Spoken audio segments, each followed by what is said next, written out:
Snow White. Once upon a time, in the middle of winter when the snowflakes were falling like feathers on the earth, a queen sat at a window, framed in black ebony and sewed.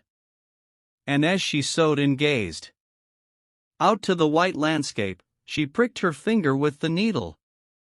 And 3 drops of blood fell on the snow outside, and because the red showed out so well against the white, she thought to herself, "Oh, what wouldn't I give to have a child as white as snow, as red as blood, and as black as ebony?"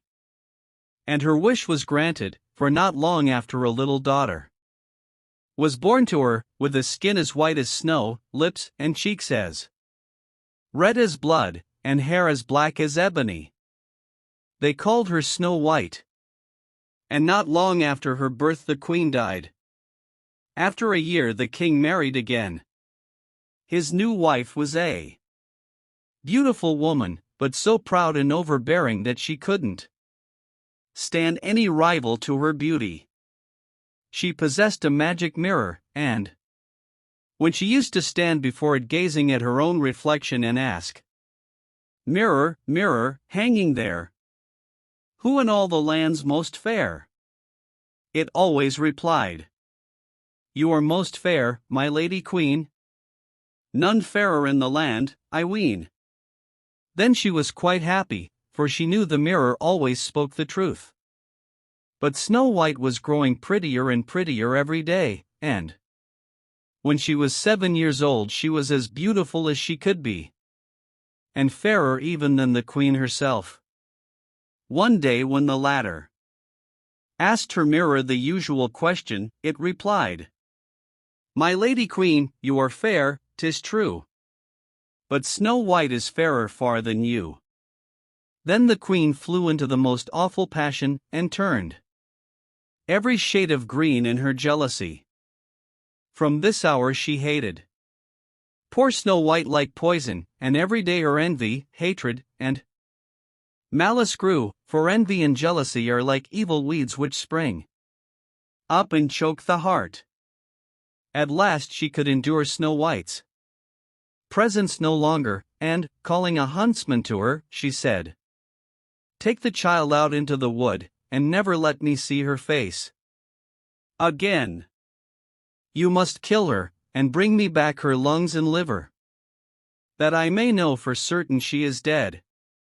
The huntsman did as he was told and led Snow White out into the wood, but as he was in the act of drawing out his knife to slay her, she began to cry, and said, "Oh, dear huntsman, spare my life, and I will promise to fly forth into the wide wood and never to return home again." And because she was so young and pretty, the huntsman had pity on her, and said, "Well, run along, poor child." For he thought to himself, "The wild beasts will soon eat her up." And his heart felt lighter because he hadn't had to do the deed himself. And as he turned away, a young boar came running past. So he shot it, and brought its lungs and liver home to the queen as a proof that Snow White was really dead. And the wicked woman had them stewed in salt, and ate them up, thinking she had made an end of Snow White forever. Now when the poor child found herself alone in the big wood, the very trees around her seemed to assume strange shapes, and she felt so frightened she didn't know what to do. Then she began to run over the sharp stones, and through the bramble bushes, and the wild beasts ran past her, but they did her no harm. She ran as far as her legs would carry her, and as evening approached she saw a little house, and she stepped inside to rest. Everything was very small in the little house, but cleaner and neater than anything you can imagine. In the middle of the room there stood a little table, covered with a white tablecloth, and 7 little plates and forks, and spoons and knives and tumblers, side by side against the wall. There were 7 little beds, covered with snow-white counterpanes. Snow White felt so hungry and so thirsty that she ate a bit of bread and a little porridge from each plate, and drank a drop of wine out of each tumbler. Then, feeling tired and sleepy, she lay down on one of the beds, but it wasn't comfortable. Then she tried all the others in turn, but one was too long, and another too short, and it was only when she got to the 7th that she found one to suit her exactly. So she lay down upon it, said her prayers like a good child, and fell fast asleep. When it got quite dark, the masters of the little house returned. They were 7 dwarfs who worked in the mines, right down deep in the heart of the mountain. They lighted their 7 little lamps, and as soon as their eyes got accustomed to the glare, they saw that someone had been in the room, for all was not in the same order as they had left it. The first said, "Who's been sitting on my little chair?"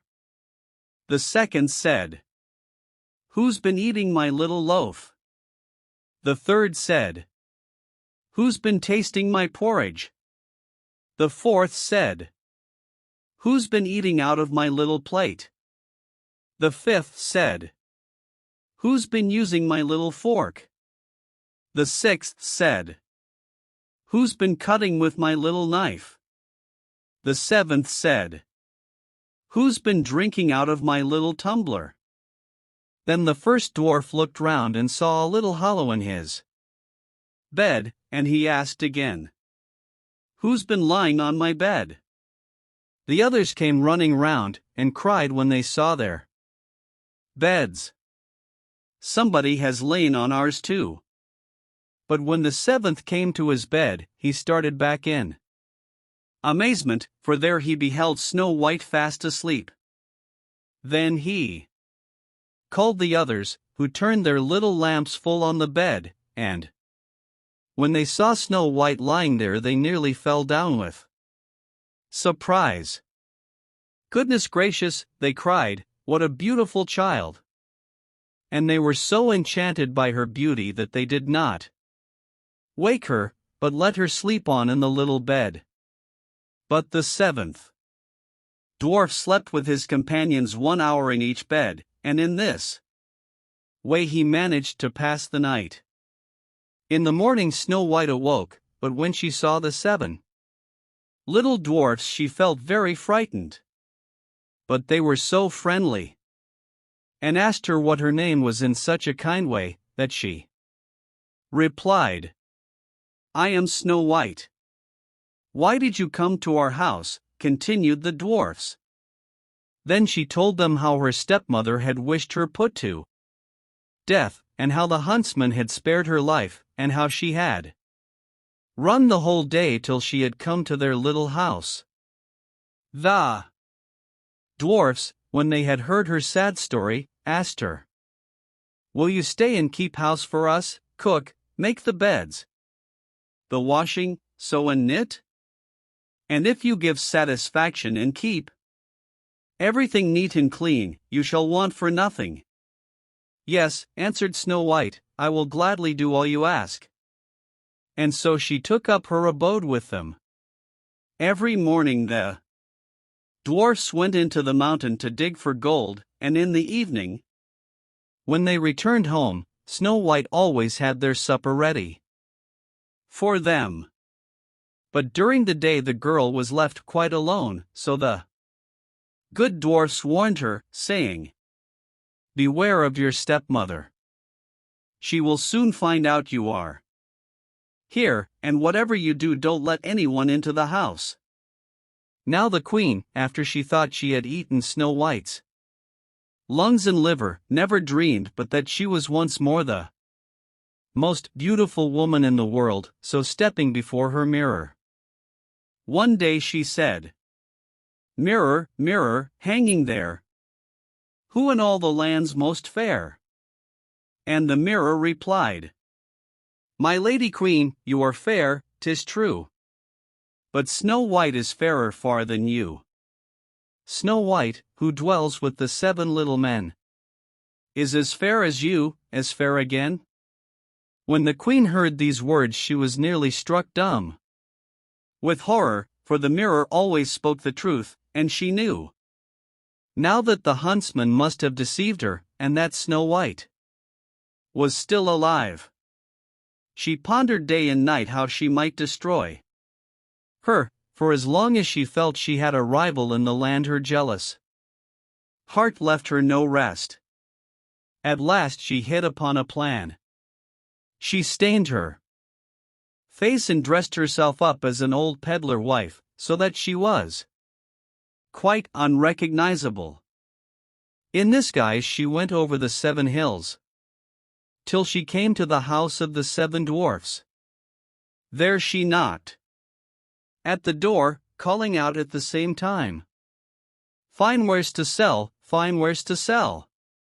Snow White peeped out of the window, and called out, "Good day, mother, what have you to sell?"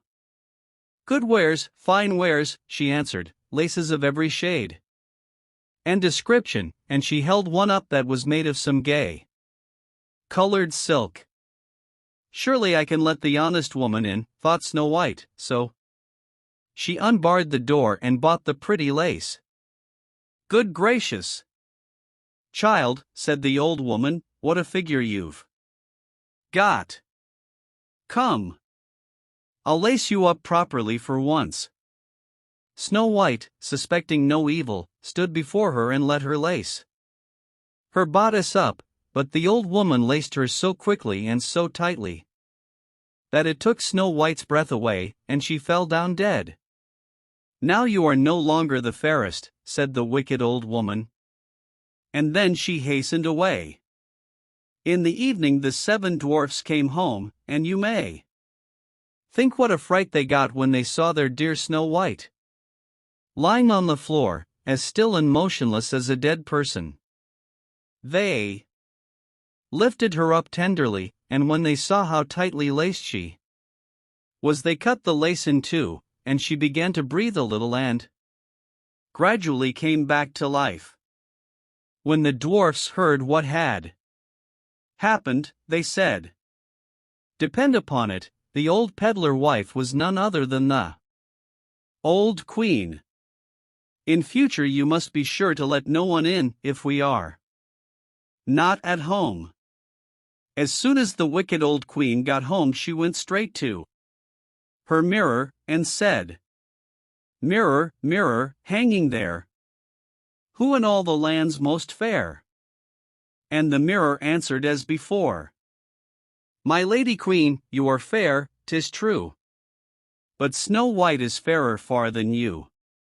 Snow White, who dwells with the 7 little men, is as fair as you, as fair again." When she heard this she became as pale as death, because she saw at once that Snow White must be alive again. "This time," she said to herself, "I will think of something that will make an end of her once and for all." And by the witchcraft which she understood so well she made a poisonous comb. Then she dressed herself up and assumed the form of another old woman.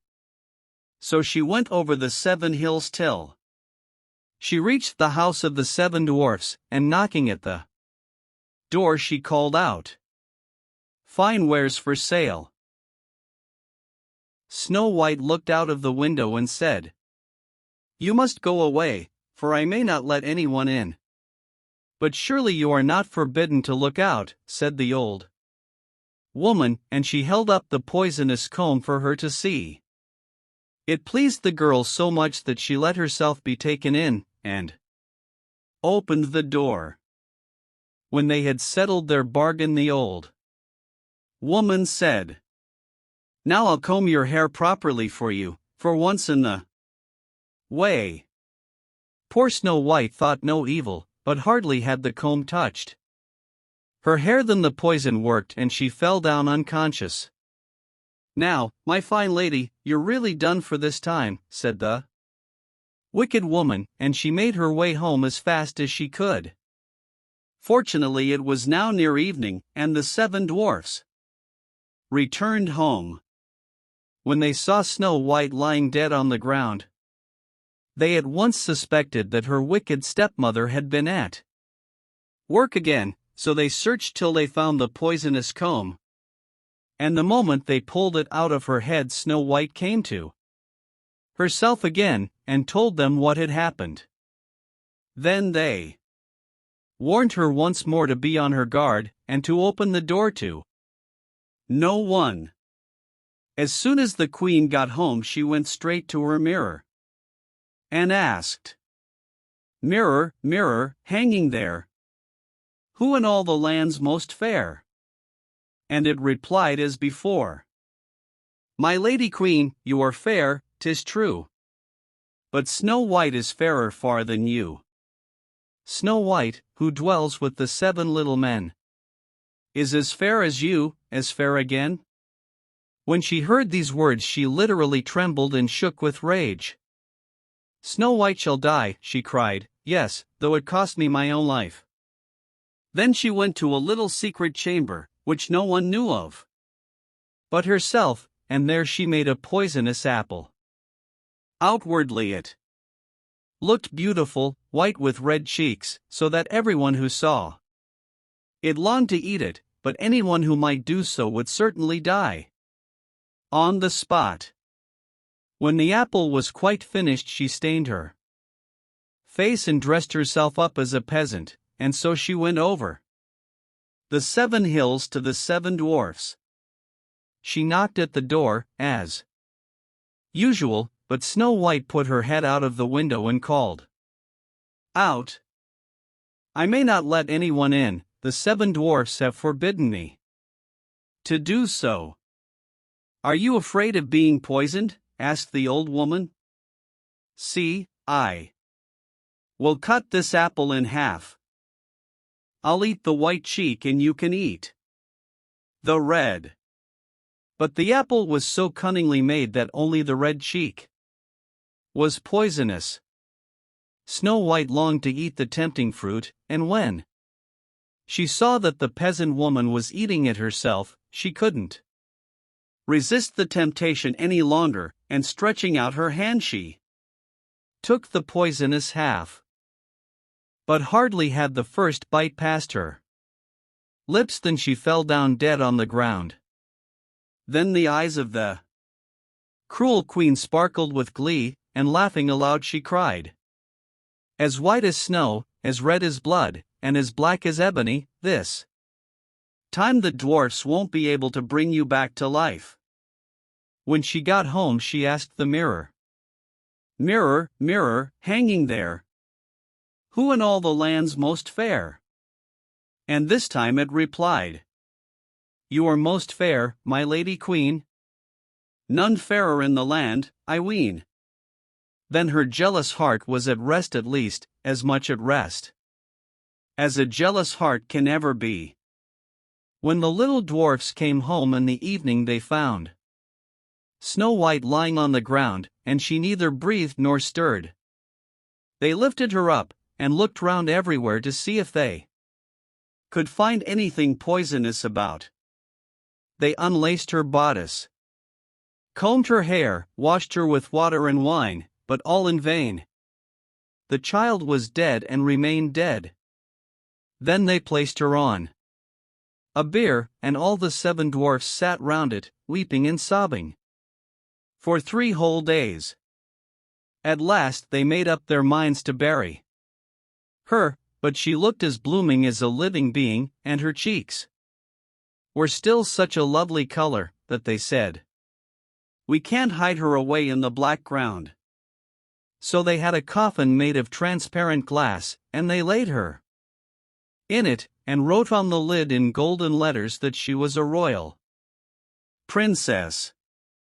Then they put the coffin on the top of the mountain, and one of the dwarfs always remained beside it and kept watch over it. And the very birds of the air came and bewailed Snow White's death. First an owl, and then a raven, and last of all a little dove.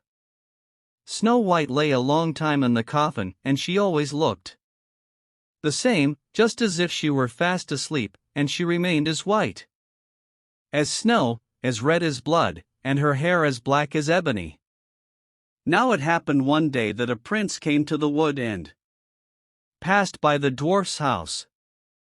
He saw the coffin on the hill, with the beautiful Snow White inside it, and when he had read what was written on it in golden letters, he said to the dwarf, "Give me the coffin. I'll give you whatever you like for it." But the dwarf said, "No, we wouldn't part with it for all the gold in the world." "Well, then," he replied, "give it to me, because I can't live without Snow White. I will cherish and love it as my dearest possession." He spoke so sadly that the good dwarfs had pity on him, and gave him the coffin, and the prince made his servants bear it away on their shoulders. Now it happened that as they were going down the hill they stumbled over a bush, and jolted the coffin so violently that the poisonous bit of apple Snow White had swallowed fell out of her throat. She gradually opened her eyes, lifted up the lid of the coffin, and sat up alive and well. "Oh, dear me, where am I?" she cried.